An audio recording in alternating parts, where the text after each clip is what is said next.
काय खातो? गवत. संत नामदेव आहे.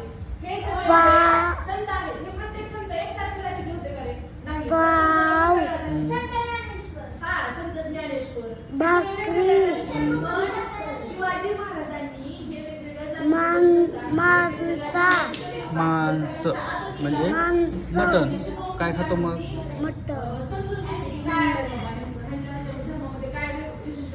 काय खातो? गवत. कुठं आहे पर्याय क्रमांक? गवत एक. त्याला गोल करा. सर्व धर्मातील साधू संतांचा त्यांनी सन्मान केला. अशी महाराजांची थोर कामगिरी पाहिली की आपल्याला प्रेरणा आणि स्फूर्ती मिळते. बघा, शिवाजी महाराजांनी कोणामध्येही भेद केला नव्हता. आपण त्यांच्याकडून प्रेरणा घ्यायची. खालचा प्रश्न. सगळ्यांना एकसारखं वागवायचं.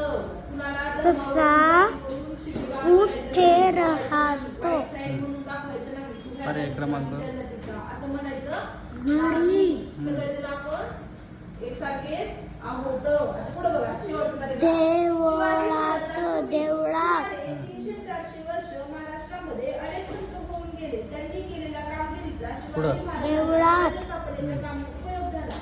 संतांची ती कामगिरी आपण पुढील पाठात पाहू. शिवाजी महाराज जंगलात. संत होऊन गेले महाराष्ट्रामध्ये. जंगलात राहतो. संतांची जी काही कामगिरी आहे, त्यांनी जे काही प्रसंगी केलेलं आहे, जे कशाला काही करणार मग कामगिरी गोल? केलेली आहे, जंगल. मग त्यांची जी काही शिकवणूक आहे त्या प्रत्येक संतांची ती शिकवणूक त्यांनी काय केलेली आहे? हो, थांब जरा.